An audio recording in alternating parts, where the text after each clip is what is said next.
Buen día a todas y a todos.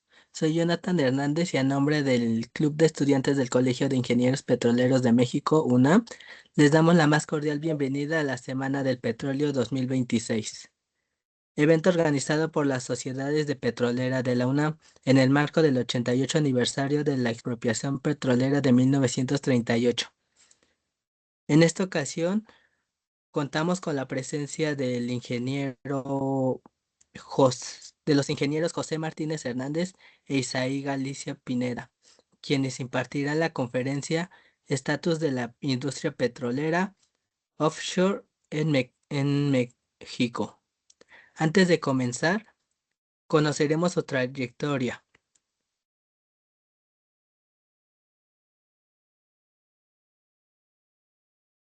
El ingeniero Isaí Galicia Pineda es un profesional en el área de ingeniería petrolera con experiencia en proyectos de exploración y producción, evaluación de reservas y gestión técnico-regulatoria en el sector energético. Tanto a nivel nacional como internacional, ha desarrollado su trayectoria en compañías energéticas de primer nivel y en organismos internacionales, participando activamente en proyectos upstream y de gestión sostenible de recursos. Inició su experiencia profesional en 2023, colaborando con el Centro Internacional de Excelencia para la Gestión Sostenible de los Recursos de las Naciones Unidas, donde brindó apoyo en el desarrollo de roadmaps y en la aplicación de los marcos UNFC y UNRSM para la gestión sostenible de recursos. En esta etapa participó en proyectos de energía en aguas profundas, incluyendo iniciativas para Woodside Energy y Repsol Exploración México en el bloque 29, contribuyendo al análisis y planificación de proyectos con enfoque en sostenibilidad. Posteriormente, en Repsol Exploración y Producción México, se integró como AP Enter Training, donde apoyó a los equipos de stakeholders en temas regulatorios así como en las fases de exploración y transición. Durante este periodo desarrolló una tesis aplicando las metodologías de Naciones Unidas en el bloque 29, aportando una perspectiva más amplia sobre el futuro sostenible en, del bloque 29. En 2024 se incorporó a Spur México como Junior Petroleum, participando en la clasificación y certificación de reservas y evaluaciones económicas conforme estándares internacionales para México y Canadá. En esta función brindó soporte técnico a proyectos de recuperación mejorada, aplicando metodologías que garanticen la precisión y el cumplimiento de las regulaciones y las mejores prácticas de la industria para México y Canadá. Actualmente forma parte de Repsol Exploración y Producción México como Stakeholder Business and Commercial Advisor Upstream, brindando apoyo a las fases de exploración, evaluación, transición y desarrollo, incluyendo la obtención de permisos y la presentación de informes en actividades técnico-legales comerciales de conformidad en el Reglamento de Exploración y Producción de Petróleo y las prácticas internacionales, específicamente para el bloque 29 en aguas profundas de Repsol, México. Asimismo, realiza el análisis de los requisitos de permisos para la fase de desarrollo de la infraestructura submarina de bloque 29. El ingeniero José Martínez Hernández es ingeniero petrolero egresado de la Universidad Nacional Autónoma de México. Inició su trayectoria profesional en 2021 como pasante en Repsol Exploración México. En 2022 se integró al equipo Stakeholders bajo la dirección de Country Manager de Exploración y Producción, donde actualmente se encarga de la gestión técnico-regulatoria de los contratos de exploración y producción de Repsol ante la Secretaría de Energía, antes la Comisión Nacional de Hidrocarburos. En esta función ha participado con equipos multidisciplinarios y multiculturales en la preparación de planes de exploración y evaluación, el seguimiento a la perforación de pozos descubridores, la elaboración de matrices de permisos para la fase de desarrollo, la entrega de muestras físicas en las litotecas de la CNH y la coordinación de diversos procesos regulatorios. Asimismo, formó parte de un curso MOOC impartido en la MEXI y el Tecnológico de Monterrey relacionado con la industria petrolera en México. En el ámbito social ha participado en 2 ediciones de la Brigada Multidisciplinaria en apoyo a comunidades de la montaña alta de Guerrero y ha colaborado en múltiples iniciativas de voluntariado organizados por Repsol México, reafirmando su compromiso con el desarrollo comunitario y la responsabilidad social. Bienvenidos, ingenieros, y pueden proyectar. Perfecto, pues muchísimas gracias por la introducción. Antes de iniciar, le queremos dar las gracias a todos, al Colegio de Ingenieros Petroleros de México, el capítulo estudiantil de la UNAM, por la invitación primeramente, por la organización también y por considerarnos un año más para la impartición de estos cursos. Y queremos agradecerle a todos nuestros participantes que están el día de hoy. Sabemos que es viernes, es una hora un poco complicada. Agradecerles mucho por el interés de esta plática y bueno, José, no sé si tengas algo que mencionar aquí. Y no, bueno, que los temas que vamos a ver, esperamos que sean lo que habían pensado por el tema de la plática. También comentarles que muchos de esos temas los vamos a ver, algunos sumeramente, por el tiempo de la llamada. Y la idea es que con estos temas ustedes puedan quedárselos y buscar más información en su tiempo libre. Perfecto, entonces voy a empezar a compartir pantalla para...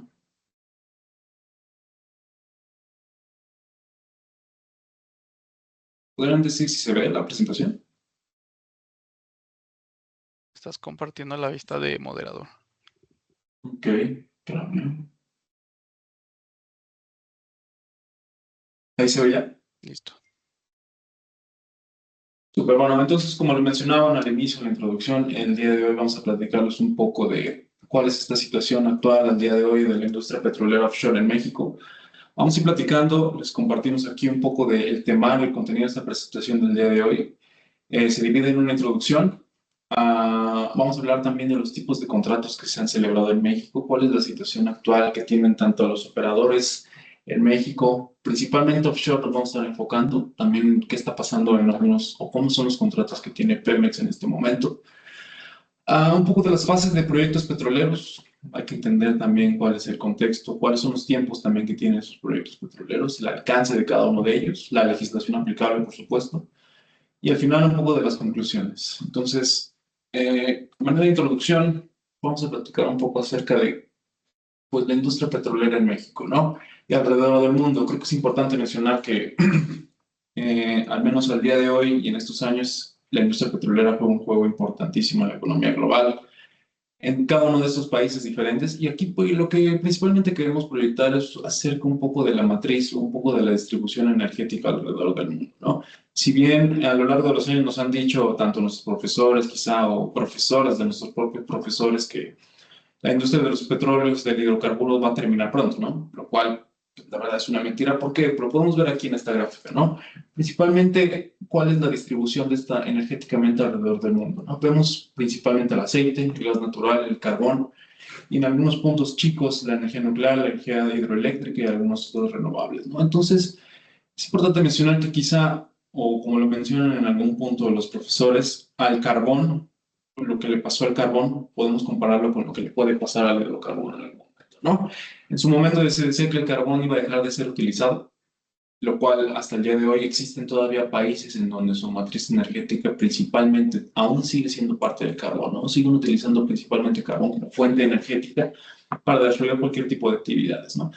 Entonces, parte de esto puede que le pase al hidrocarburo, ¿no? La idea de aquí es que a nivel mundial no se va a dejar de producir hidrocarburo, va a seguir siendo uno de los principales fuentes energéticos alrededor del mundo y va a pasar lo mismo, ¿no? No se va a dejar de extraer no se va a dejar, perdón, de utilizar hasta que se extraiga la última gota. Y le está pasando lo mismo que al carbón. Entonces, aquí a manera de texto ponemos que parte de los combustibles fósiles representan al menos 81% de esta matriz energética a nivel global. No podemos verlo en esta distribución. Estos recursos fósiles, carbón, aceite y gas natural, pues representan el 81% de esta matriz. ¿Qué pasa con el crudo y gas natural? Al menos el 55% de esta matriz energética a nivel global. Y con los renovables, no estamos diciendo aquí en este caso que los renovables no son o no forman parte importante o crucial de esta transición energética ordenada, ¿no? Sino que representan al menos un 8% de la matriz energética mundial. Y hablando un poco acerca de... Un segundo.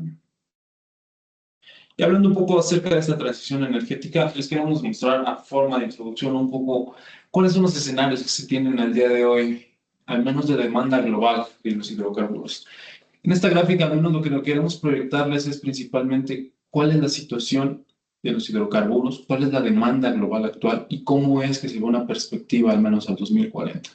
Entonces, en la gráfica de la izquierda, lo que pueden ustedes visualizar principalmente es, vamos a enfocarnos punto por punto. Si vemos la parte de la gráfica izquierda de la sección gris, es al menos el suministro sin nueva inversión. ¿Qué pasaría al día de hoy si nosotros decidimos dejar de invertir y estar produciendo con lo que tenemos, con todos los campos que tenemos, no solamente en México, sino alrededor del mundo?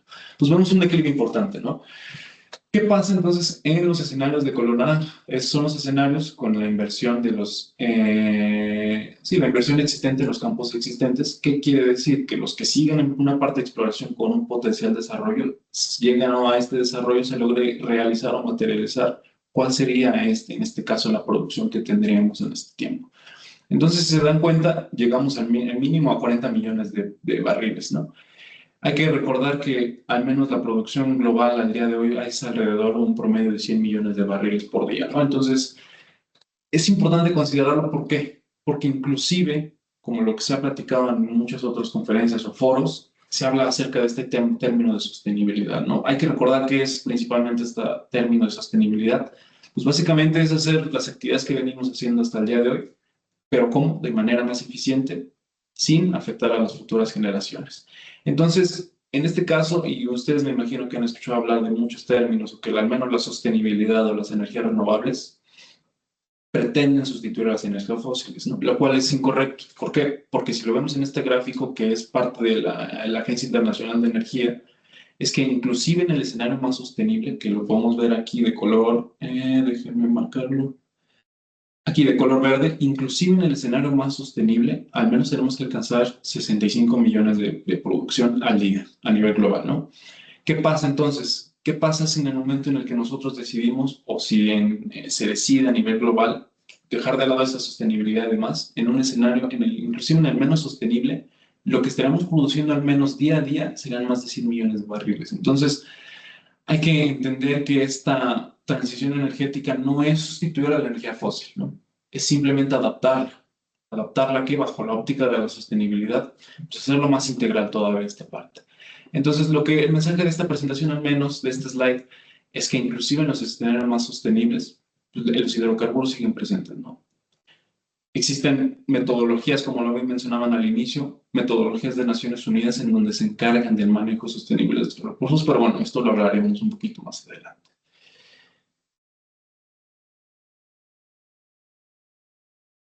Sí, y bueno, entrando ya un poco más en materia, esa es una imagen nada más que muestra la cadena de valor. Seguramente la mayoría que está aquí conectado ya lo conoce, que vamos desde el upstream, midstream, downstream, dependiendo el corte de cada una de estas etapas de la fuente que consulten. Pero bueno, nos vamos a enfocar en esta presentación en el upstream, en la exploración y producción. Y si quieren saber un poquito más de estas etapas, les dejamos aquí una liga bueno, es una infografía que elaboró la empresa donde trabajamos, donde igual esquematiza muy bien qué implica cada una de estas etapas. ¿Le puedes cambiar? Creo que no puedo cambiarle yo. A ver. Uf. Listo. Ok. Bueno, aquí igual introductorio, las cuencas petroleras, tenemos 8 cuencas. De las principales o las que tienen mayores reservas de petróleo son las que están en Tampico, Misantla, en el norte del país, y las cuencas del sureste, en la parte marina y terrestre. Y bueno, aquí mantenemos aproximadamente el 90% de los recursos prospectivos del país en la cuenca del Golfo de México Profundo, que es la zona marina, y la cuenca del sureste. En esta zona es donde tenemos la mayoría de hidrocarburo, y como van a ver en los siguientes mapas, es por eso que aquí se han enfocado las licitaciones de nuevos contratos.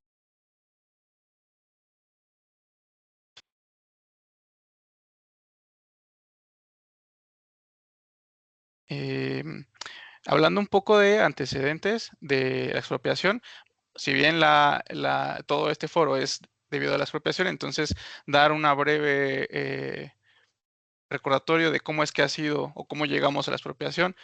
comenzando en 1862 con primeras perforaciones. Después, a través del tiempo, aquí colocamos la información, pero no voy a leer todas.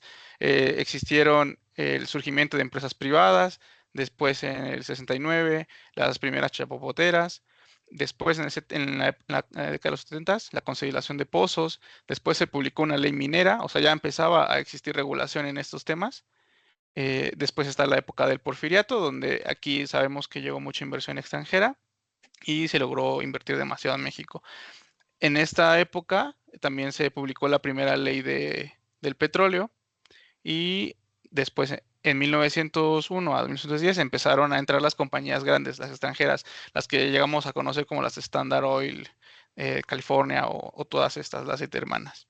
Después, en 1911 al 20, bueno, fue la revolución y de 2025 fue la época de oro de la producción petrolera. Llegamos a ser el segundo país en producción a nivel mundial. Después, obviamente, tenía que esto, al ser como son los yacimientos, esto tiende a declinar, así que le tocó su época en 1926. Para el 1930 comenzaban aumentos de tensiones laborales y fiscales entre los trabajadores mexicanos y las empresas extranjeras, las petroleras. Y ya para 1938, el 18 de marzo, vino la expropiación.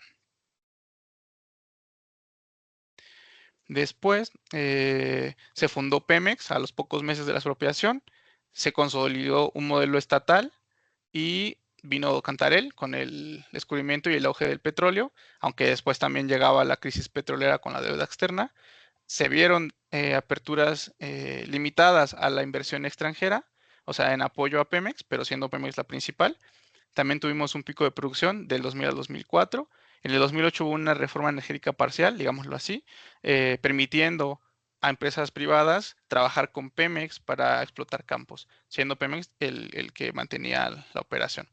Y llegamos a 2013, donde fue la reforma energética la que todos conocemos y de la que muchas empresas como la que elaboramos llegó al país bajo procesos de licitación muy claros y tomando referencia ejemplos internacionales como de Noruega o Brasil. En 2014 a 2018 existieron rondas de licitación donde se ofertaron estos bloques y 2018-2024, bueno, un nuevo enfoque, ¿no? Comenzamos a ver cómo va a transicionar la energía, desde un poco de lo que hablabais ahí, cómo vamos a cambiar el modelo que tenemos de producir o depender totalmente de los fósiles a algo más limpio. Después, la caída del precio del petróleo, del 2021, la recuperación parcial y fortalecimiento interno, y llegando ahora del 24 al 26, ya más enfoco a la transición energética y los retos que vamos a tener. El siguiente. Sí. Y aquí, bueno, si hablamos de la reforma energética que fue en 2013, aquí nada más una lista rápida para que vean todas estas empresas son las que llegaron a contratos offshore, los contratos aguas profundas o aguas someras, pero en la parte marina. Todas estas empresas y la cantidad de contratos o bloques que tenía cada una. En primer lugar, Pemex se llevó muchos contratos, después Harbour, Shell, Petronas, Total, Eni, Repsol, Chevron, Kern, BP, Hochschild, Talos, Lukoil, Equinor, Sinopec, BHP, que ahora es Woodside, y Murphy. De estas, se habían 60 contratos offshore. Y bueno, aquí están las rondas en las cuales fueron adjudicados cada una de estas. En total fueron más de 150 áreas ofrecidas y en total fueron 111 contratos que se adjudicaron. De estos, 60 fueron offshore. Esto solamente es para que puedan ver cómo fue una ficha de cuando se hace una... Aquí el micrófono ahí prendido, ¿no? Cuando se hace una adjudicación de... Sí, el micrófono. Silenciarlo. Listo. Entonces, esta es una ficha, por ejemplo, para el bloque 29. Aquí es el resumen de las empresas que aplicaron. En el primer lugar está Repsol, en conjunto con Petronas y Sierra y PTTP. Ellos dieron, ofrecieron más bien, una regalía adicional del 20% de los hidrocarburos que se van a producir y también un bono a la firma que se llama pago por desempate de 151 millones de dólares. Esto es decir que si ven del lado derecho, izquierdo, el instante ganador fue Repsol y como segundo lugar fue Eni. En caso de que Eni hubiera dado más dinero de bono a la firma, entonces Eni se hubiera quedado este bloque. Solamente es un ejemplo de cómo es que se presentó en ese momento y cómo es que las empresas ofertaron bonos y cantidades de dinero para poder quedarse con este bloque. En una manera que todo ha quedado sobre papel y ha sido muy claro. Después, los bloques que tenemos ya adjudicados, vamos a ver un par de imágenes donde podemos ver cómo ha cambiado el avance de los bloques. Todos estos son los que están adjudicados. En verde, los contratos de licencia. Ya más adelante Isaí contará de qué tratan esos contratos. En azul, los de producción compartida. Y en rojo, bueno, un buen contrato que estamos representando, lo que 29 de Repsol. Siguiente. Este es el estado actual de los bloques. Ya no son 60 contratos operados, ahora son 43. ¿Por qué? Porque los contratos que se firmaron con CNH en su momento permiten a las empresas decidir si en cualquier momento quieren abandonar los contratos porque después de haber realizado estudios de sísmica, de geología o geofísica, pues lo que encontraron no es suficiente para hacerlo rentable. Y ojo con esto, porque las empresas privadas que llegaron, como son tan grandes, no les conviene invertir y sacar ese petróleo porque su costo operativo es muy grande porque justamente son muy grandes. Entonces, no es conveniente para ellas que saquen este petróleo. No significa que no haya recurso, en muchos casos sí, pero en otros que son públicos, de hecho, han dicho que el recurso que encontraron no era suficiente para hacer rentable el proyecto. También porque en offshore en otras slides vamos a ver que no hay mucha infraestructura y entonces eso hace que los costos para sacar un barril de petróleo sean demasiado altos. Entonces en este punto se han ido dos empresas y esa es la muestra de cuál es el estatus de las renuncias. En blanco y en gris son los bloques que están en renuncia y los que se quedan con color son los que se mantienen todavía. Entonces si ven es la gran mayoría, yo creo que un poco más de la mitad. La siguiente. ¿Y cómo es que nosotros creemos que va a quedar, considerando los que ya están en renuncia y los que pudieran renunciar? Se van a quedar con 20 contratos operados y 7 offshore. Solamente estas empresas son las que se va a cubrir o se espera que se cubra la producción offshore del país. De empresas privadas, claro. Y algunas de Pemex.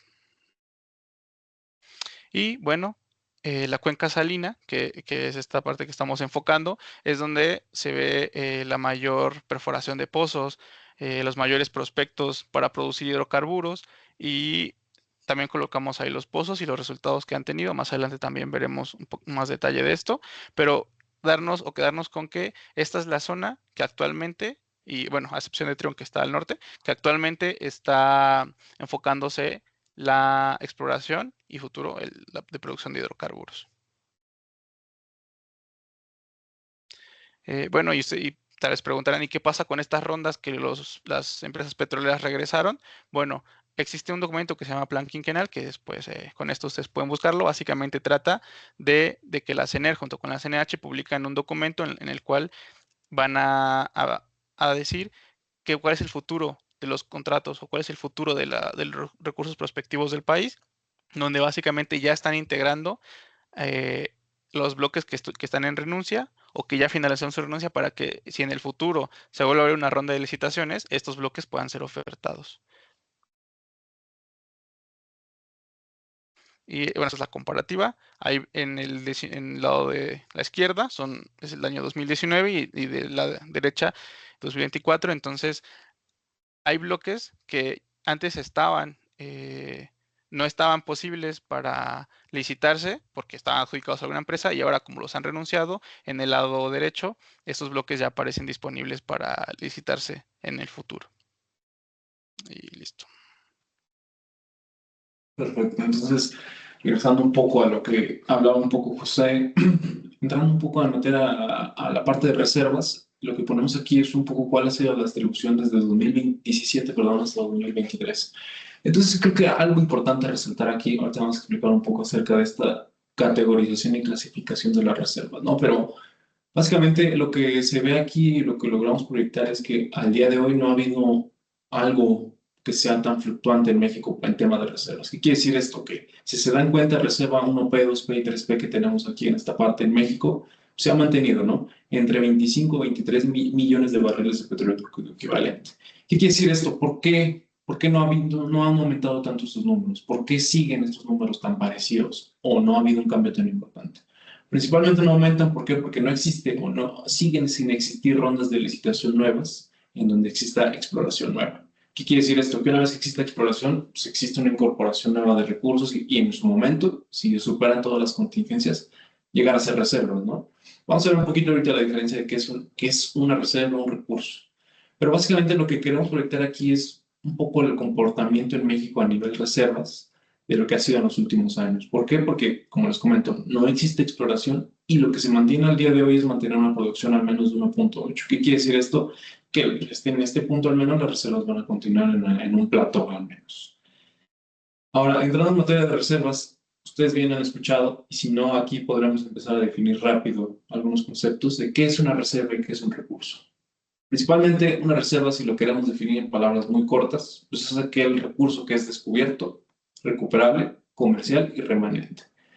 Ahora, tenemos, al menos en esta clasificación, me imagino que la han visto en algún momento, esto es lo que se conoce como la PRMS. ¿Qué es la PRMS? Básicamente es un sistema de clasificación de recursos y de reservas. ¿Quién lo desarrolla? Pues ciertos organismos internacionales, ¿no? Uno de ellos y sociedades también de ingenieros petroleros. Creo que de las más importantes a mencionar es de ESPI. ¿Qué dice esta parte de la PRMS? Pues bueno, como les comento, es una clasificación y certificación de los recursos. Te indica más o menos cuál es el grado comercial, cuál es la incertidumbre que tiene cada uno. Entonces, ¿cuál es la diferencia? ¿Por qué diferenciamos entre reservas y recursos? Básicamente una reserva, como les comenté, debe ser descubierto, recuperable, comercial y permanente. A diferencia de un recurso contingente, ¿no? Que me imagino que lo han visto igual, son aquellos recursos que están descubiertos, pero no han sido desarrollados. Puede, si lo extrapolamos esto a la situación actual en México, la mayor parte de los proyectos offshore en México siguen todavía en una parte de exploración, con un potencial plan de desarrollo. ¿Pero qué quiere decir esto? No son reservas. ¿Por qué? Porque no están recuperándose todavía. ¿Son qué? Recursos contingentes en este caso. Y a diferencia al final de los recursos prospectivos. ¿Qué es un recurso prospectivo? Es aquel que no está ni descubierto ni desarrollado. Entonces, como lo presentaba José en la slide anterior del plan quinquenal, cuando llegan las empresas, en este caso en las entonces rondas de licitación, pues se le presentaban áreas, ¿no? Áreas específicas en donde se suponía o donde inferían que había recursos. ¿Qué quiere decir estos recursos? Que la mayoría de ellos eran recursos prospectivos. ¿Por qué? Porque únicamente se infería que existían estos volúmenes de hidrocarburo ahí abajo. ¿Cómo es que puedes pasar de un prospectivo a un contingente? Pues principalmente perforando, ¿no? Haciendo pozos exploratorios, haciendo estudios, sacando sísmica, registros geofísicos, pruebas PVT, en donde tú demuestras específicamente dónde hay un volumen potencial. ¿A qué? A tener un potencial de desarrollo y convertirse en una reserva. Entonces, espero que haya quedado un poquito claro cuál es la distribución de esto de reservas y recursos, pero también estamos hablando mucho de la parte técnica, ¿no? Mucho de volúmenes, mucho únicamente de actividades meramente petroleras, perforación, caracterización, ingeniería de cimientos. Pero hay otra cosa importante aquí también, ¿no? No existe únicamente el PRMS, que es el sistema de clasificación que México utiliza y otras partes del mundo. Existen nuevos métodos, bueno, no tan nuevos, sino métodos adicionales. Uno de ellos es este que les presento aquí, ¿no? Que son sistemas de clasificación internacionales. Este que se proyecta en la pantalla es básicamente uno desarrollado por las Naciones Unidas. ¿Qué busca este sistema de clasificación? Si bien PRMS y la mayor parte de la industria petrolera únicamente busca la parte técnica, ¿no? Que encuentres volúmenes, que perfores, que caracterices, que hagas modelos estáticos, dinámicos, análisis de muestras, la parte también económica también es importantísima. Pero ¿qué busca este sistema de clasificación de las Naciones Unidas? Creo que algo adicional y que es importante verificar en esta parte es que debería ser parte también de la regulación, es que evalúa este sistema la parte ambiental, social, económica y regulatoria. Entonces, si nosotros queremos clasificar un proyecto petrolero con este sistema petrolero, tenemos que evaluar como la PRMS, el grado de certeza, conocimiento geológico, ¿a partir de qué? Pues de la perforación de pozo, ¿no? A partir de los descubrimientos que tengas o de los análisis que hagas específicos. Factibilidad técnica, ¿qué busca? ¿Qué tecnología estás utilizando al día de hoy, ¿no? Si bien en estos proyectos offshore, la mayor parte de ellos están trayendo tecnología, ¿no? Tecnología de otras partes del mundo y certificando, o lo que deberían hacer es certificar a la propia o gente nacional o empresas en México para poder o entender cuál es el uso de esta tecnología. Pero lo que diferencia a todos de este sistema de clasificación es la parte social, ambiental y económica. ¿Por qué? Porque no solamente es ir a perforar, sino es hacer todos estos análisis sociales, económicos, ambientales, análisis de riesgo, cómo estás impactando también a las comunidades. Entendemos también que quizás son proyectos offshore, ¿no? Pero no al ser offshore no impactas de forma directa, sino indirecta a algunas poblaciones específicas, ¿no? Quizá impactas de forma indirecta a la pesca. ¿Por qué? Porque tu bloque petrolero está específicamente en una ruta donde utilizan quizá las personas de distintos estados para quizá la pesca en algún momento. Entonces, si bien México también implementa este tipo de evaluaciones, ¿no? A partir de la SEA, este órgano de seguridad medio ambiente, en donde a partir de MIAS, EVIS o que ahora se llaman MISES, evalúas la parte social, ambiental y los factores humanos que interfieren también alrededor de tus operaciones. Y no solamente alrededor, sino también de la propia operación que tienes. Entonces, creo que sería importante que si puedan echarle un vistazo a esta parte, entiendan un poquito cómo son los diferentes sistemas de clasificación. Y bueno, igual si tienen alguna duda, nos pueden detener en cualquier momento y con gusto les contestamos. Ahora, en México, ¿cuál es la situación actual de producción? Bueno, si al día de hoy en promedio están produciendo alrededor de 101.9 miles de barriles las empresas petroleras offshore, al menos las empresas privadas. ¿Quiénes lideran entonces esta parte, no? Hay que entonces entender el contexto que se tiene de México, que principalmente Eni, Hochschild, Lukoil, bueno, aquí dice Wintershall, pero es Harbour Energy, y Perenco son de las principales productoras privadas en México. Y lo que alcanzan ellos son alrededor de 100,000 barriles por día. Pero si se dan cuenta, la meta, al menos en México al día de hoy, con el gobierno que se tiene, es mantenerla en 1.8 millones de barriles. ¿Qué quiere decir esto? Que Pemex tiene que producir este restante. Entonces, si vemos aquí en esta gráfica, podemos ver que 1.7 millones de barriles lo está produciendo Pemex. Y si lo traducimos a barriles de crudo equivalente, que sería esta unidad, una unidad internacional en la que se reporta tanto en este caso, CENER y otros organismos internacionales, podemos ver que son 2.5 millones por parte de barriles de petróleo crudo equivalente en Pemex y 135,000 barriles por parte de las empresas privadas en México. Entonces, si se dan cuenta, Pemex sigue contribuyendo con la mayor parte de la demanda nacional que se tiene de hidrocarburos al día de hoy. Ahora, y si hablamos un poco de qué son las actividades físicas que han hecho los operadores, o sea, qué están haciendo los operadores, José en este mapa les presentó un poco acerca de cuál es el análisis de qué empresas sobran aún y cuáles no. Pues vamos a ver que todavía, al menos de 2017 a 2024, existió mucha actividad petrolera, ¿no? Mucha perforación. Si vemos del lado izquierdo la primera tabla, que son 24 numerales, vemos los principales pozos que se perforaron por las distintas petroleras. Por mencionar algunos casos, de Chac, un exploratorio de Repsol, Chimali de Shell, Ix de Harbour, Tlaxoli de Eni y demás. Pues en estos al menos 24 pozos que tenemos registrados fueron descubrimientos secos. ¿Qué quiere decir esto? Cuando hablamos de secos, en ocasiones se entiende que no existió nada o que no hubo nada y por eso las empresas se fueron. Como bien lo mencionó José, no es que no exista nada, sino que existen volúmenes muy pequeños que las empresas internacionales como Shell, Harbour, Repsol, Eni, Murphy y demás, no les resulta importante, ¿no? El hecho de haber perforado un pozo y que haya resultado con un volumen muy bajo. ¿Por qué? Porque tienen proyectos importantísimos alrededor del mundo, en Arabia Saudita y demás, en donde volúmenes tan chicos no les conviene y no es económicamente rentable para ellos. Por eso es la decisión en algunas ocasiones de irse. Ahora, existen también perforaciones, lo vemos en la tabla del medio, que encontraron volúmenes considerables, pero al hacer evaluaciones económicas, correos económicas, indicadores, pues al final dieron que no eran comercialmente viables. Es el caso de Chibú de Shell, Box Peak de Total, Okchan de Total, ¿no? Y si vemos ahora en la parte derecha de la presentación, será la parte más importante de lo que tenemos al día de hoy. Entonces, como bien lo mencionábamos, en la cuenca del sureste, que fue lo que presentó José, existe un potencial importante para desarrollo petrolero.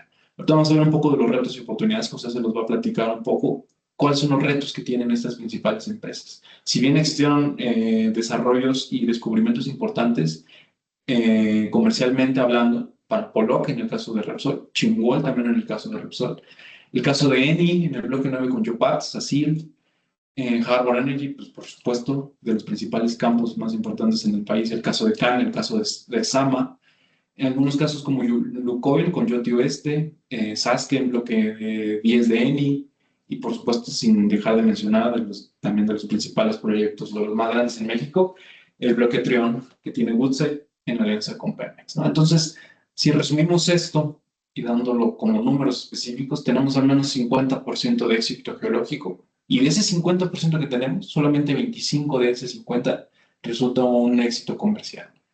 Entonces, no son números que puedan resultar raros, sino en la industria petrolera así es, ¿no? Así es el grado de incertidumbre que tenemos. Y por eso la industria petrolera es tan volátil en unos sectores específicos, ¿no? Aquí podemos ver, ¿no? ¿Cuál es la distribución? Si hablamos específicamente de estos pozos que les mostramos, lo vemos en la gráfica de la izquierda, ¿no? 51% de los pozos que se perforaron resultaron secos. 20% resultaron descubridores, pero no como un descubrimiento comercial. 20% resultaron comerciales, pero siguen todavía bajo una evaluación. ¿Qué quiere decir esto? Que están determinando todavía si van a poder ser o pueden superar esta contingencia y ser un descubrimiento comercial. Y de ese 100% de los pozos perforados, solamente 9 de ese 100% resultó como un descubrimiento comercial. Lo podemos ver graficado en esta parte de la derecha, ¿no? Lo que ven en colores naranjas únicamente son los descubrimientos comerciales que están declarados comerciales al día de hoy, ¿no? Que tiene, en este caso, Repsol, Polok Chingol, Pan American, que en este caso es Hochschild con Shashamane, Hochschild, Woodside con Trion, Pemex, hay que actualizar esta presentación, pero sería con el caso de Sama también, ¿no? Harbor Energy, que tiene CAN en proceso de evaluación todavía, y que, bueno, tiene que ser declarado comercial si es que llega a ser algo. Aquí lo podemos ver un poquito más en grande, es exactamente lo mismo que habíamos platicado.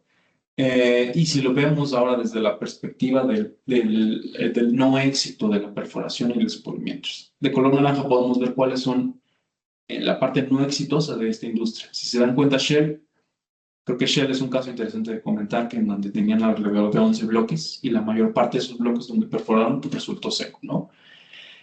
Suele pasar en esta industria. En el caso de Repsol, creo que también es importante mencionarlo. Repsol actualmente, o bueno, al menos en las rondas de licitación, tenía 6 bloques adjudicados, de los cuales ahora solamente opera uno, que es con el único que cuenta. Los otros 5 están en proceso de renuncia. Y podemos ir hablando así de cada uno de los operadores, pero el tiempo es un poco reducido para esta presentación. Y bueno, sí, José. No, perdón. Bueno, mencionar que estos datos, que aquí es un poquito la diferencia entre la política y la ingeniería, estos datos son normales. O sea, en el mundo es normal que inicies desde la mayoría de pozos secos, después que sean no comerciales, o bueno, descubridores, después no comerciales, y después muy pocos de estos son comerciales, y pocos de estos se desarrollan y se producen. Pero esto no se puede ver en 4 años o en 5 años. Esto toma un tiempo grande para poder verlo. Y justamente es donde la política ya no es lo mismo y ya no va con la ingeniería y con la realidad. Exacto. Gracias. Y bueno, aquí en este mapa podemos ver graficado cómo está específicamente la ubicación de algunos de estos pozos descubridores.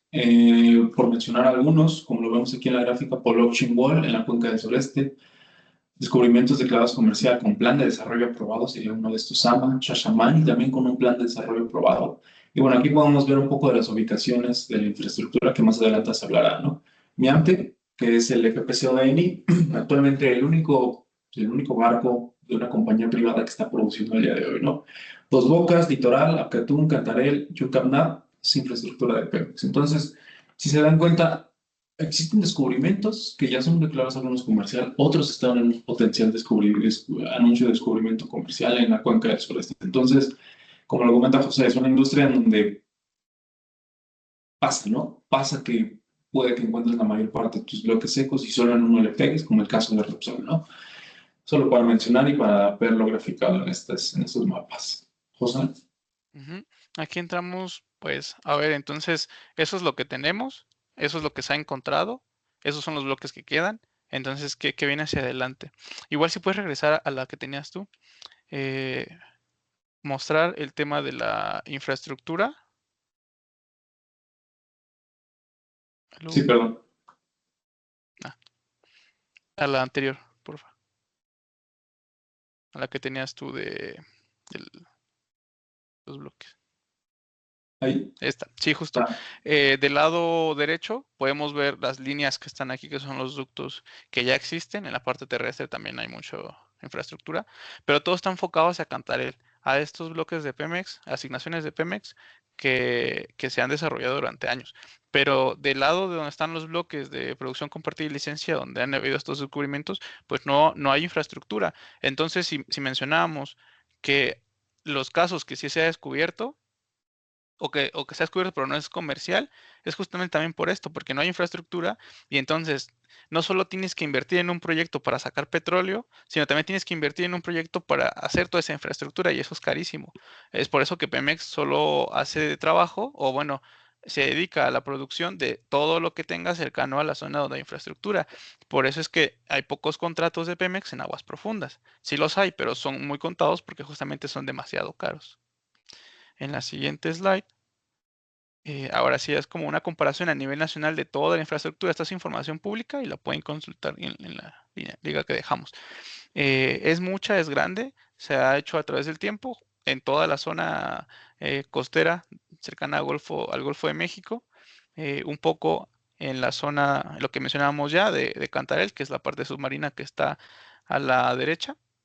Pero bueno, esto es mucho, es poco. Entonces, si lo comparamos con la siguiente imagen, que esta es la infraestructura de Estados Unidos, ¿no? Es la parte terrestre, ¿sí? Y también del lado derecho podemos ver la parte marina. Es demasiado grande y es demasiada la diferencia entre lo que tiene México y lo que tienen ellos.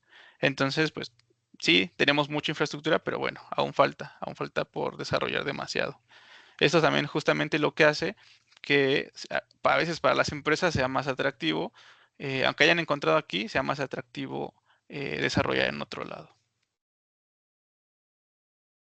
Y bueno, aquí nada más un poco para que igual vean cómo ha sido el desarrollo o la perforación de pozos a través del tiempo. Los de colores son los que están en México y todos los que están en negro son los de Estados Unidos.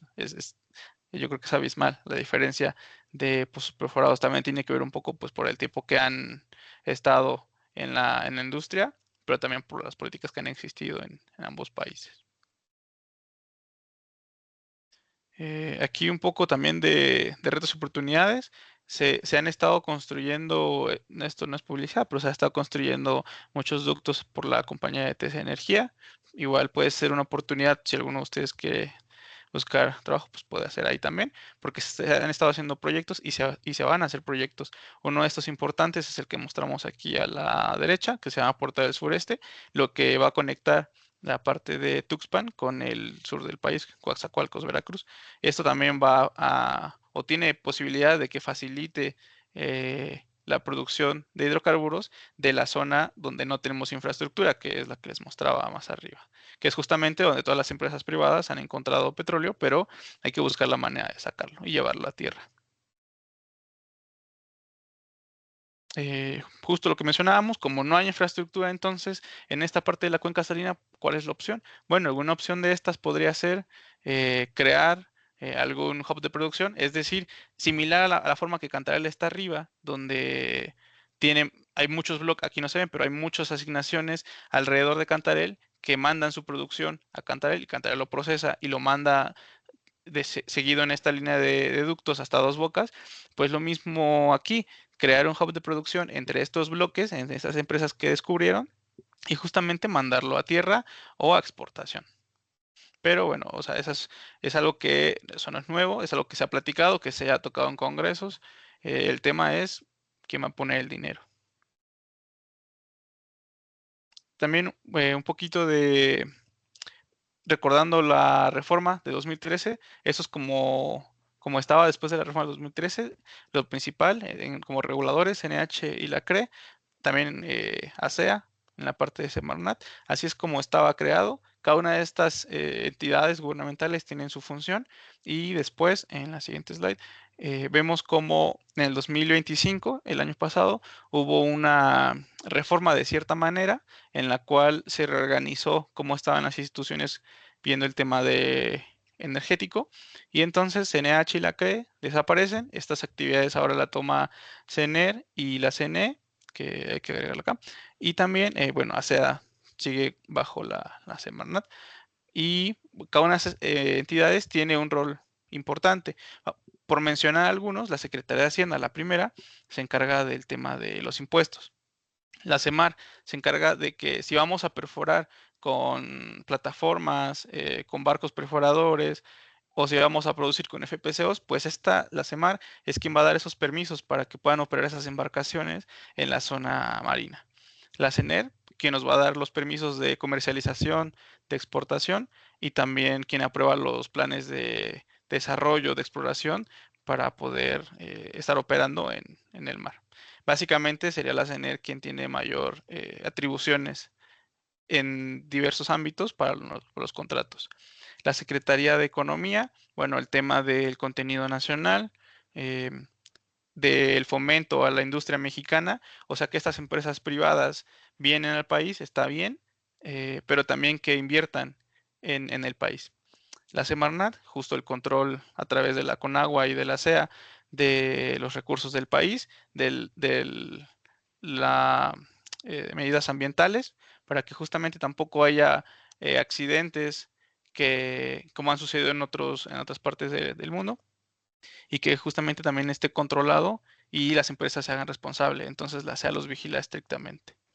Y por último, el Fondo Mexicano del Petróleo, que es quien va a recibir el dinero por la venta de los hidrocarburos y también por las cuotas que se pagan mensualmente. Por ejemplo, no sé si sepan, pero las empresas petroleras pagamos, bueno, la empresa, no yo, pagamos una cuota cada mes de millones de pesos por simplemente tener un área marina ahí explorándola, aunque sea haciendo actividades de gabinete, aunque sea haciendo interpretación en tu computadora, pero como tienes el área ahí, estás pagando millones de pesos al mes por tener esa área. Y ese dinero entra directo al Fondo Mexicano del Petróleo.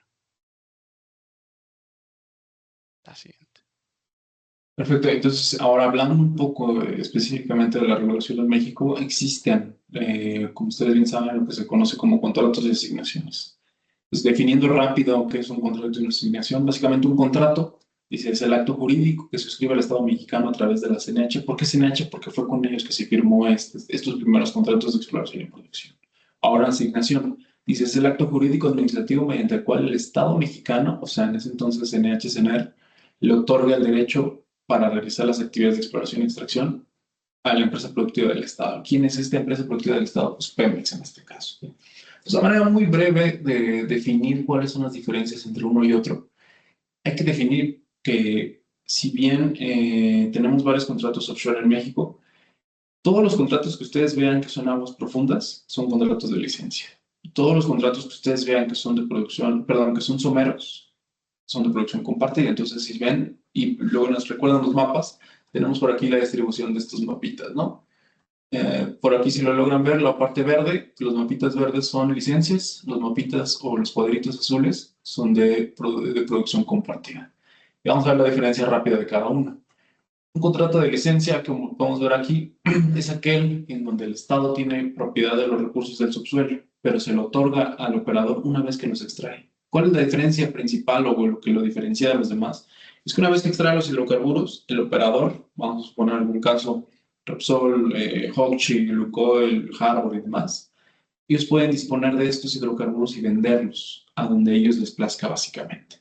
Entonces, dependiendo cómo lo produzcan, ya sea por FPSO o por plataforma, ellos pueden hacer los acuerdos comerciales con los distintos mercados internacionales y venderlo. Entonces, ¿qué recibe el Estado? Básicamente, recibe un pago de regalía, ofrece también recursos y tecnologías al Estado. Y como lo mencionó José, pues tienes que pagar tu parte específica de government take a los organismos gubernamentales, ¿no? A la CNR, al Fondo Mexicano del Petróleo, al SAT, etc. Ahora, un contrato de servicios. Creo que aquí es importante recalcar que existen 4 tipos de contratos alrededor del mundo, ¿no? Licencia, producción compartida, contrato de servicios y utilidad compartida. Al menos en México, lo único que se ha celebrado, y ahorita vamos a hablar un poquito de eso, lo único que tenemos celebrado de contratos es un contrato de licencia y producción compartida, como se los comento. Los contratos de servicios y los contratos de utilidad compartida como tal no existen o no se han firmado en México al día de hoy. Bueno, un contrato de servicios, ¿no? Básicamente es la diferencia de aquí es que tienes un servicio puro o un servicio de riesgo en donde asumes o no el riesgo de las operaciones que vas a tener con la persona que le vas a prestar servicio o los contratistas también. Ahora, un contrato de producción compartida.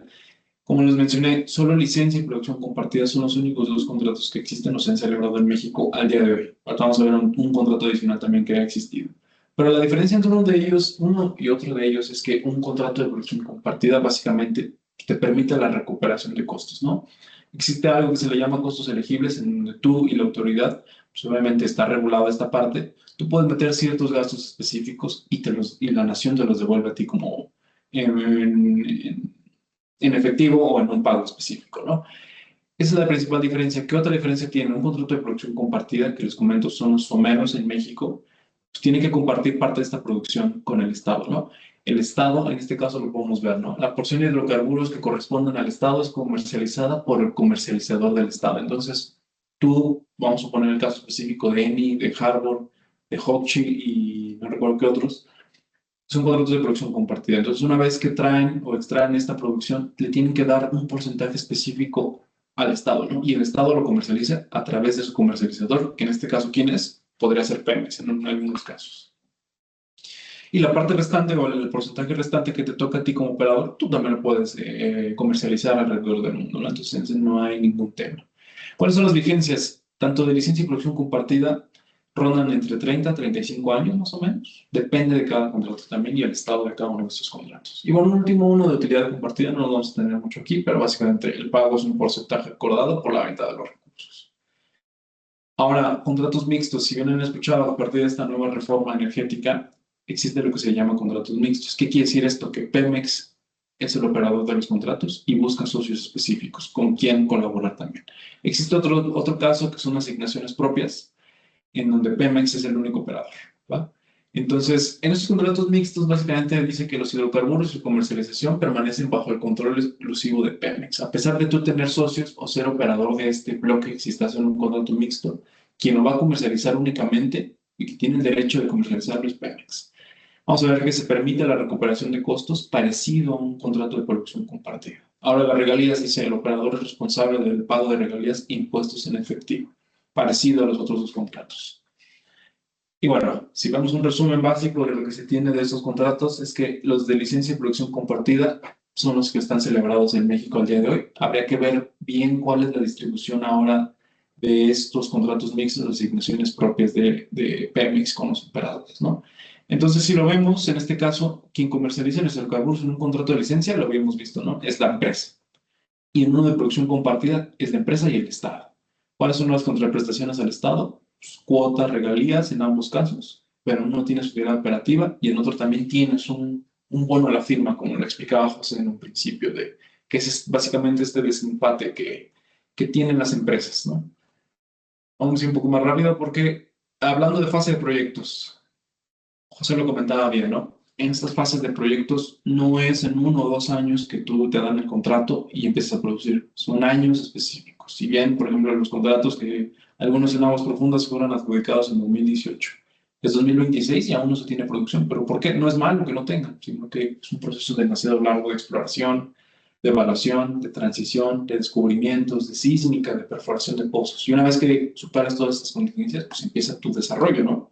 ¿Qué buscas aquí? Obviamente utilidades, porcentajes netos que se van específicamente a la empresa y la recuperación de todos estos costos de inversión que has tenido. La parte de CAPEX, OPEX es importantísima y por supuesto al final de la vida operativa es un costo de abandono, ¿no? Que hubiera estado interesante desglosarlo un poco cómo es esta operación de costos de abandono, pero bueno, habrá otra oportunidad.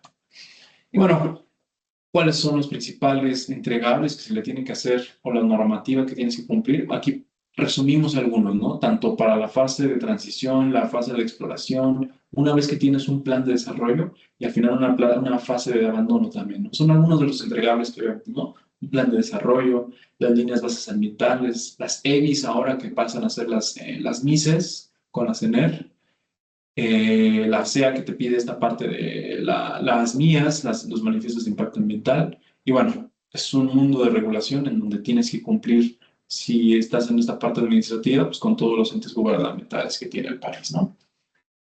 Y bueno, si estamos hablando de un plan de desarrollo específico, esto es un poco del contenido que ustedes tendrían que realizar en un plan de desarrollo específico, ¿no? Tienes que hablar desde el resumen ejecutivo del proyecto a la parte de pozos, infraestructura, cómo vas a abandonar, cuáles van a ser las reservas específicas. Y creo que de los puntos más importantes de un plan de desarrollo es tu sistema de medición. ¿Por qué?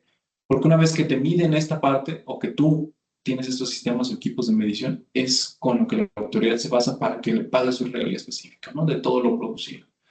¿Qué más? Tienes, en dado caso que vayas a utilizar recuperación secundaria, que especificar qué tienes, el contenido nacional, que es algo importante que José va a explicar más adelante. Y por supuesto, en esta parte tienes que hablar cuáles son las tecnologías que vas a traer al país, ¿no? Describir específicamente y cómo vas a implementarlas en tu desarrollo. Aquí, José. Sí, otra parte de los temas regulatorios que vemos es el contenido nacional. El contenido nacional, no sé si lo han escuchado, pero es algo que viene en todos los contratos y que para el caso que estamos poniendo aquí, que es un ejemplo, es un caso para un bloque en aguas profundas, donde al ser aguas profundas, la tecnología para desarrollar esto pues no existe. Entonces el gobierno lo sabía y entonces dijo, bueno, no voy a ponerle obligaciones tan altas de que la empresa cumpla con contenido nacional porque no lo van a poder cumplir. El contenido nacional es todo lo que la empresa va a invertir en sus operaciones que sea mexicano. Por ejemplo, si compro tubería de perforación, bueno, que en su mayoría sea mexicana. Si compro extranjera, pues no va a dar contenido nacional. Entonces, al ponerle un tope, haces que la empresa se fije en servicios o bienes mexicanos. Este es un ejemplo, para la exploración y evaluación es el 3%, para el periodo de un primer periodo adicional de exploración, que eso es un periodo después del que comenzaste a realizar la exploración con pozos exploratorios, tienes un 6. Después puedes tener un segundo periodo, que son básicamente otros 2 o 3 años más de los que ya te habían dado, aumenta un 8%, y ya finalmente viene el periodo de desarrollo. Aquí la autoridad puso 4%, desde que presentas tu plan hasta que tienes producción, tienes que cumplir el 4%. Y después el 10%, desde que tienes la producción comercial hasta el abandono. Esto es bajo si lo comparamos con contratos en aguas someras, donde el contenido nacional mínimo debe llegar al 35%. Y es un poco lógico, porque en la parte del sureste, pues hay mucha infraestructura, hay muchos servicios. Entonces, hasta cierta manera es ilógico que no utilices los servicios mexicanos, que por ser mexicanos y estar ya en el país, son más baratos, que a que traigas un servicio del extranjero. Entonces, por esa razón es que en la zona de aguas someras, el contenido nacional o incluso en terrestres es demasiado alto, pero en la zona de aguas profundas pues no demasiado bajo, pero es bajo, justamente porque no existe la tecnología en la que las compañías puedan cumplir con este porcentaje. En la siguiente slide vemos que es justamente el contenido nacional. El contenido nacional básicamente es una fórmula que toma todo el dinero que tú has gastado en bienes, que pueden ser insumos, materiales y equipos, en mano de obra, o sea, el personal que la empresa contrató, ya sea una de estas empresas que vimos, de las operadoras, que esa empresa contrató para realizar trabajos, es decir, por ejemplo, todos los que trabajamos en la industria, todos formamos parte de esta cajita de mano de obra porque trabajamos directamente para la empresa. También aquí entran las empresas proveedoras de servicio, por ejemplo, Schlumberger o Halliburton. Cuando nosotros perforamos un pozo, contratamos a estas empresas contratan a su vez a técnicos especializados. Entonces, es una cadenita que se va reportando cuánto dinero se ha destinado para gente mexicana. En servicios, pues básicamente es justamente esto. La perforación por sí misma es un servicio y entonces cuánto de esa perforación se gastó en personal mexicano, materiales mexicanos, o cuánto se hizo en México. En la capacitación, esta es una cláusula que se pone solamente para las empresas operadoras, eh, en la cual la empresa está obligada a capacitar a su personal dando entrenamiento, ya sea personal que tenga en oficinas administrativas o en campo trabajando. El punto es que tiene que dedicar dinero específicamente para que esas personas se capaciten. Infraestructura, esto no es tan común con las empresas privadas, pero ha pasado. Es más común con Pemex, lo hemos visto, donde se hace una inversión física de actividades, por ejemplo, construcción de hospitales, mejoramiento de carreteras. De este estilo, seguramente si están en algún estado petrolero, han visto que alguna escuela fue creada por Pemex, ¿no? Y ahí lo menciona.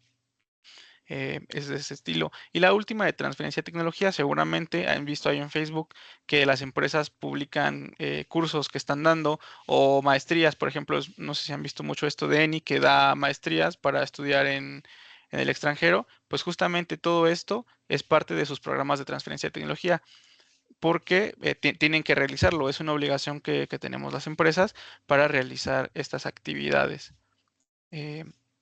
Y esa es la obligación que tenemos. Esta es una fórmula muy rápida de qué es lo que está incluido. En la parte de arriba es todo el dinero que tú invertiste, cuánto se fue directamente a personal mexicano o a bienes mexicanos. Y en la parte de abajo es todo el dinero que tú invertiste en general. Entonces ahí se saca un porcentaje y dice, a ver, si tú invertiste tanto en total y solamente esta pequeña parte en bienes mexicanos o mano de obra mexicana, entonces tu porcentaje es muy poco y necesitas subirlo para alcanzar los topes. Y la última, también mencionar qué otro tipo de actividades hacen las empresas. Esto tal vez no es muy sonado, pero bueno, aquí nada más les dejamos la imagen para que ustedes puedan buscar más. Este libro se llama La energía de un pueblo, lo publica la MEXI. La MEXI es la Asociación de Empresas de Hidrocarburos. Muchas de las empresas que llegaron con la reforma energética están afiliadas a la MEXI. Y entonces en este libro se publica todas las actividades que han hecho las empresas en el ámbito de medioambiental, social y gobernanza, le llaman. En las siglas es ESG. Entonces, si podemos ir rápido a la siguiente imagen.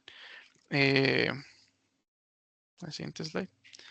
Sí, aquí básicamente en este libro van a poder encontrar qué ha hecho cada una de estas empresas en el ámbito social ambiental para cumplir también en sus ámbitos, tanto porque las empresas por sí solas ya tienen compromisos sociales y ambientales y también como parte de los compromisos que han hecho con el gobierno. Ese es un caso de Repsol, por ejemplo. Aquí está el bloque que se menciona, el bloque 29, y se muestra también dónde ha hecho esas actividades de programas socioambientales en Aldama y en Paraíso. Y aquí muestra las actividades que se han hecho y con quién. Se han hecho con universidades, con el CETAM, que es la Comisión de Energía, con el Instituto de Pesca, la CNR, con el IMP. Se han hecho muchas actividades. Y también se muestra con qué objetivo de desarrollo sostenible está vinculada esta actividad. Y esto mismo lo tenemos para, o bueno, más bien el libro lo tiene para diferentes operadores. Y ya si ustedes quieren saber de qué va cada uno, pues pueden entrar al libro y ver más detalle. Es mucha información la que mostramos acá.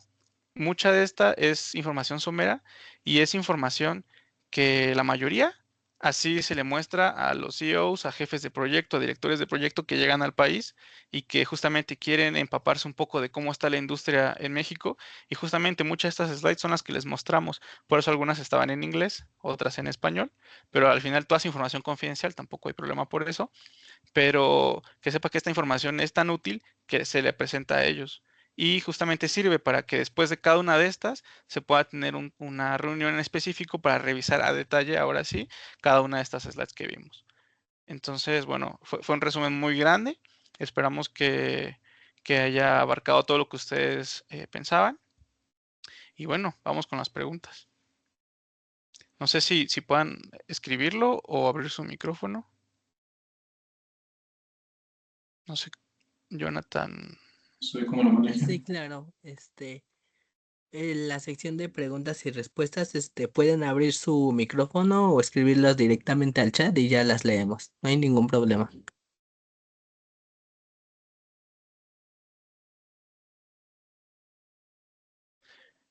Acá hay una pregunta en el chat.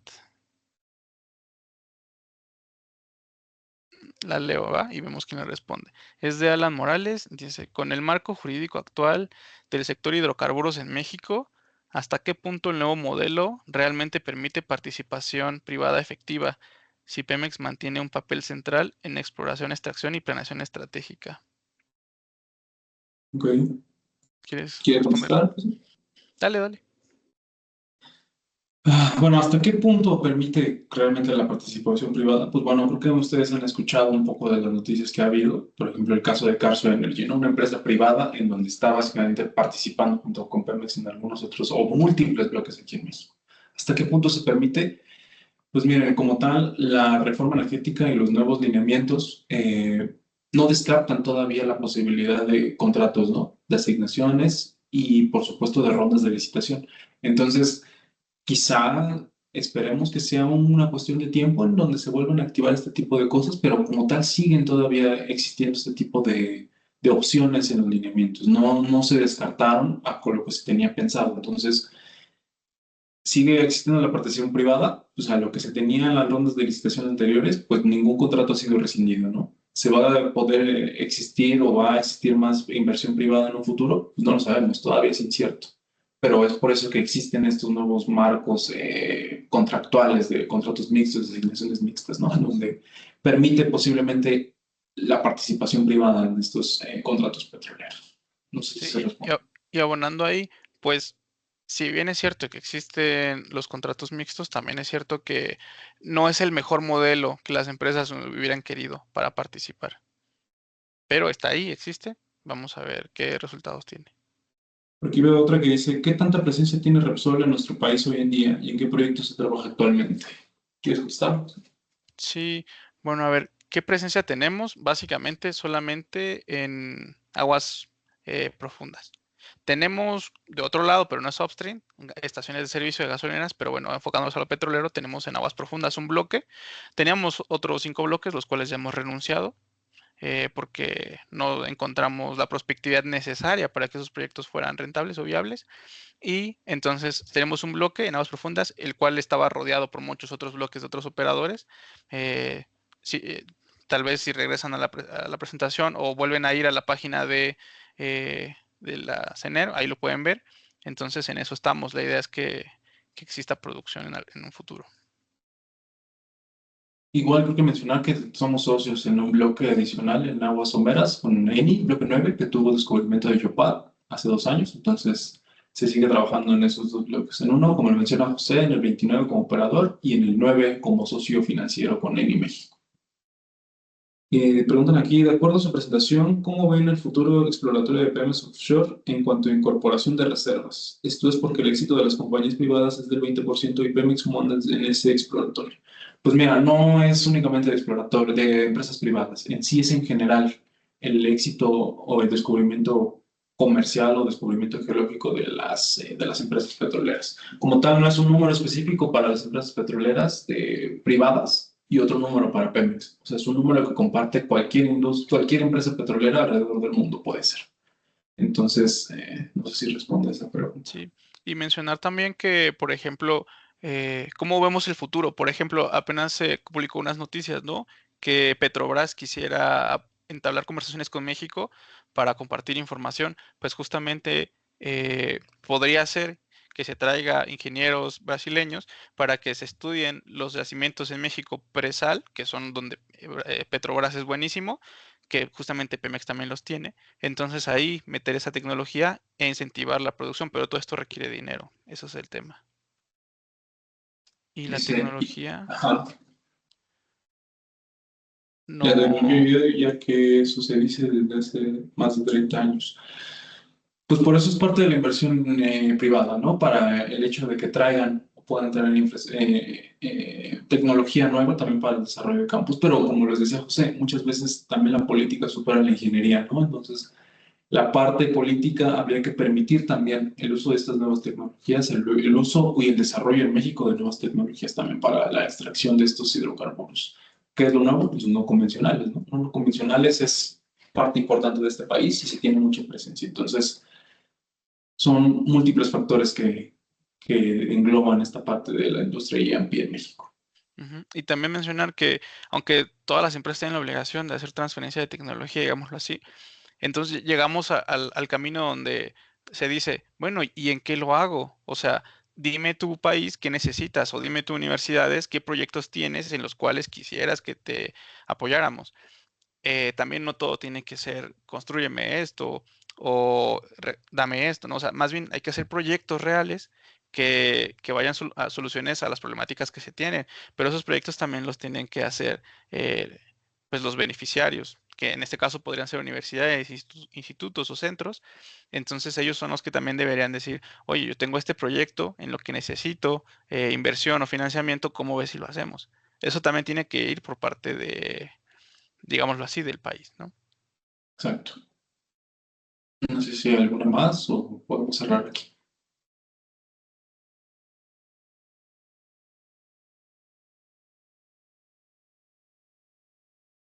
Pues no lo sé, pero llegamos en tiempo y bueno, fue rápido, pero creo que tocamos todos los temas que queríamos tocar.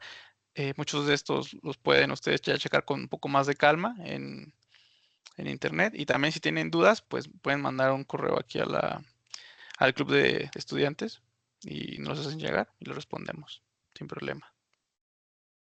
Bueno, creo que sería todo a nuestro lado. No Sí. sé cuál sería el siguiente. Me parece que sí, ya no hay más preguntas. Muchas gracias, compañeros y compañeras, por asistir a esta conferencia impartida por los ingenieros José Martínez Hernández e Isaí Galicia Pineda.